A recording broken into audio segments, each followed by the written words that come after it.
Hey people, how's everyone doing?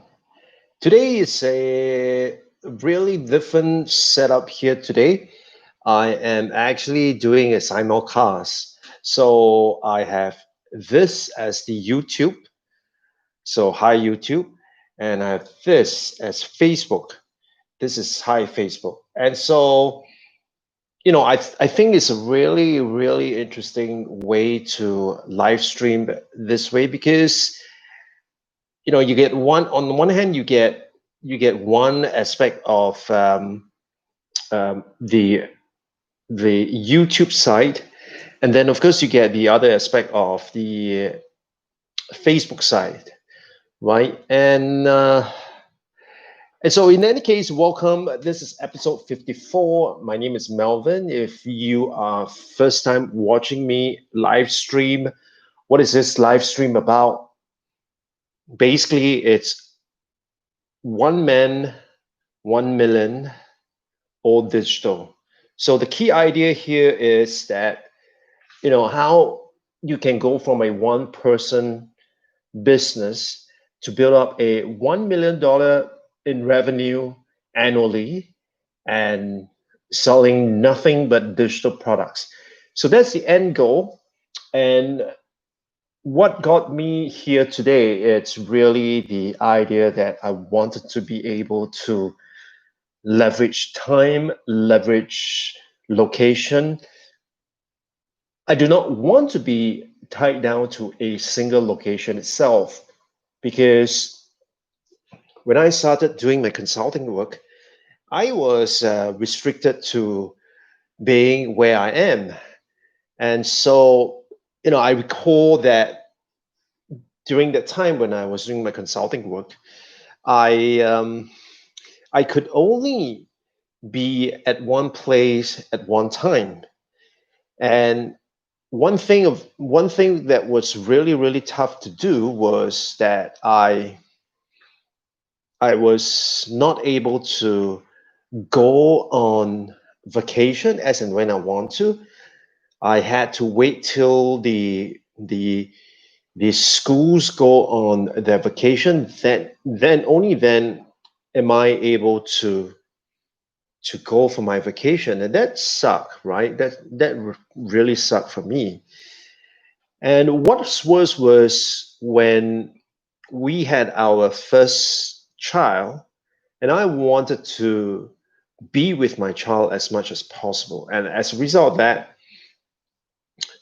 it led me to think what could be possible. And truly, I mean, it's easy to just throw our hands in the air and say that I am going to accept it as it is.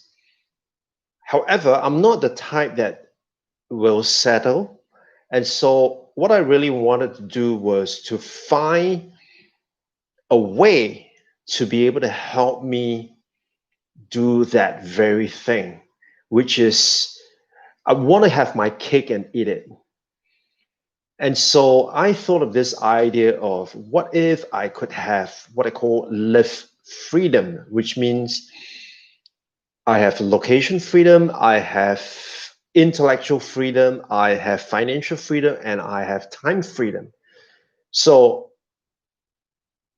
location freedom, it's easier to understand, which means you are not tied down to a specific place. You can choose to go anywhere in the world and still be able to earn an income from anywhere in the world that you choose to stay.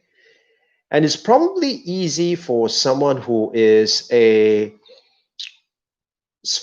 single or just a couple without any kids, but we've got two kids. And so the main thing that we wanted to do was to be able to take our kids and to world school them, and at the same time to be able to earn an income. I thought that was pretty significant in terms of a challenge. And so that was a challenge I gave myself. And so that's location. Now, intellectual challenge, it's interesting because I've always believed that many of us may not be working in a place that it's making the best use of our intellect. And when you think about that, I mean, for me, I had that experience myself.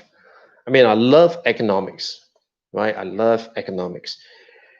However, the the job that I was hired for, I was not particularly making use of my knowledge in economics. However, it was other areas that got me to where I am. And so that kind of led me to think, what if we are able to pursue the thing that we truly believe in, truly passionate about, and the things that we want to be able to make an impact, right? So why is it that we can't do that? So the goal here is really to be able to say that, hey, I want to be able to work on whatever I want to. I do not want to work on things that my clients want me to do. I just want to work on things that I want to. It may sound a little self-centered, and it may sound a little, it's all about me. But the truth of the matter is that if we are not actively engaged at the intellectual level, soon that intellect itself will be lost and it will be significantly diminished. And so that is the intellectual part. So there's certain things that I like to work on, there's certain things that I'm truly excited about and I'm good at, right? So those are the things that I want to pursue. And what I want to have the opportunity to be able to pursue those things. That's what I'm talking about. And then the third thing is financial freedom. I think that one it's quite easy to explain. And of course, financial freedom comes with choices. You could make certain choices early on in your life and achieve financial freedom, or you could spend the rest of your life working towards some kind of not being a financial burden. And so I'm just blessed and and and thrilled that we are in a position where we do not need to think about our finances because of the investment that we have made and the frugality and the frugal lifestyle that we have embraced. So that has kind of led us to be where we are. That said, I'm still short of the part where I want to have a business to be able to generate the basic level of income to be able to sustain the enterprise as well as the family. And so that's something that I'm still working towards. Now, the last one, of course, is time, and time is a big one because we don't get time back. And once we lose it, it's gone forever. And so the main idea behind this really is we want to be able to use time in such a way that it seems like we're investing. It seems like we are going from, we do not need to sell a block of bankable hours. So if you think of someone who is an employee, right? An employee, it's basically someone who sells a block of bankable hours. I salary this number of hours. I will do this work for you, and in return, you pay me a salary. A freelancer, it's also in the same category, although the freelancer doesn't get a regular salary, but a freelancer can potentially earn more than just a salaried person. Plus, the freelancer has the luxury or the ability to have a little bit more control over their time. And so it's still the same thing because it's still number of bankable hours, and you sell to the highest bidder and or lowest bidder sometimes. And you do the work for them and you get paid. So that really sucks, because it means that you will be torn in a situation whereby you want to do something else, but you can't because you have to be at some place. And obviously that has happened to me before. And I think pre-COVID-19, it would seem really hard, but now and post-COVID-19, I think it's going to be dramatically made more possible than before. And so why I titled today's episode One Step at a Time, it's because that endeavor itself, that quest for lived freedom, LIFT, freedom, location, intellectual, financial, and time freedom, that endpoint, that quest, it's a lofty goal. It's a huge leap for some of us. And what happens is sometimes when we think about that huge goal, we get overwhelmed and we probably do not even start. And that's the problem, because what that means is that you could potentially shortchange yourself for the very fact that you did not do it because you thought it was unattainable. And rightfully so, because for some people, it's just simply not attainable. Not so much that they are not smart enough, they do not have the skills. They certainly do, but I think what's the problem here? It's a matter of mindset. It's a matter of not being able to fundamentally think about things in a particular way, and because of that, make it quite difficult to be able to pursue on this path. That said, everything can be learned and everything can be worked towards. It's only a matter of whether we want to even make that first step. And sometimes that first step, it's all you need. That first step, it's all you need to get started. And that is why I started this new endeavor called catalytic causes. And what catalytic causes is, essentially, it's saying that with every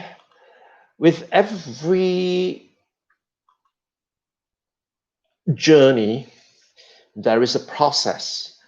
So the process goes from, first, I need to know about you. Secondly, I need to know that I like you, as in I can see what you're saying and I could definitely identify with what you are saying itself. And and I can relate to you, right? So that is something that I think it's really really crucial, because until and unless you are not able to get someone to be able to relate to what you're saying, then it's going to be quite hard. Like, like, what the hell is this guy talking about, right? And and so the thing is, first people must be aware of you, and that's why I do all this live streaming. That's why I do all this things on social media. But once people know of you, they have to like you. And when I say like, it's not that lovey-dovey type, but when I say like, what I'm looking at, or what we are looking at, it's the idea that people are gonna say, I like this guy, and why would people like you or me for that matter, right? And so I firmly believe that we like each other either because we have a common set of values, we have a common goal, we have a common set of principles, or perhaps we just have common interests, right? You like Breaking Bad, I like Breaking Bad, you like Orange New Black, that's why I like to. You like Star Wars, I like Star Wars. Um, you like modern talking, I like modern talking. I mean, do you even know who modern talking is? Um, so so the thing is, you must be able to relate to your audience, the people that you are speaking to. And of course, after that, they have to be able to trust you. And trust basically means that when they look at you and they say that, I think, this guy can help me solve my problem. So that's trust. However, for the longest time, people have equate to trust equals to buying, or trust equals to converting. I'm sure in your own journey, you have listened to many people and you probably trust them, right? But that doesn't mean you would buy from them. So there could be many reasons why you do not buy from them. And of course, we can go into the details of that. But briefly, it could be they do not have the budget, the environment is uncertain like it is now. They are not sure if they're going to be in business still, and they I mean, they trust you, but they still have some reservations. Like, I kind of think what you're saying is true, but how do I really really know that it's going to work for me? And you would say that, well, I mean, if they have trust, then they would know it worked for you.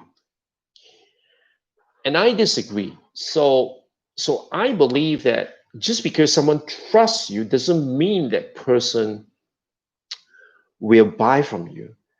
And sometimes it's not because of you, it's because of them, or because of external circumstance. But the point is that there is something that is preventing them. And and so your role essentially it's to help them get over that inertia, help them get over that struggle. So whether it's their lack of self-belief, or their lack of funds, or their lack of confidence in the environment, in the climate that they are operating in. So it may have got nothing to do with you. I mean, you did all the right thing, but they are just not buying from you. Why? And that's when I came up with the idea of catalytic causes. And it wasn't a flash in the pan, because it is something that I've been doing for years. right? It's something that I've been doing for years. And in my experience as a training and consultant for schools, in my experience in on LinkedIn, it's the same thing that I have been doing. And right now, I think it's the best time to think about this and to really go deep dive into that whole process itself. So why one step at a time? Because first, you need to want to make that step. You need to want to step up and do it. Because I can't make you. No one can, right? No one can make you do anything that you do not want to do. And so the only way that it's going to work is that you do it. That's say I can help. And how I help it's by way of giving you a boost. And the boost comes in the form of equipping you with the competency and equipping you with the know-how so that you can make an informed decision and to move ahead, to move from trust to try and then to buy. So I'm not even suggesting that you will go from trust and just because of whatever catalyst that you put in place, this person is going to buy from you. I, I think there is one more step that people want to try you out. Now, trying you out could mean many, many different ways, and we will get into the details of that. But the point is that you need to get that person to be able to step up. And so if you're looking at building an audience, if you're looking at starting your own online courses, then definitely check out Catalytic Courses because that is the one place where I am putting my decades of experience, codifying it into digital format and sharing it with you. Of course, there are some that are going to be free, and there are some that are going to be paid. And I will ask for a modest sum of investment from you because without that, it becomes a thing that people do not value free things. And so I believe if you are serious about it, I want to be able to invest time in you to work with you to get to your goal. And so if you want to create your own online courses, then definitely check out Catalytic Courses. I'm still figuring out the setup here. As you can see, it's gonna get better. Until then, I'll see you on the next one. Bye bye.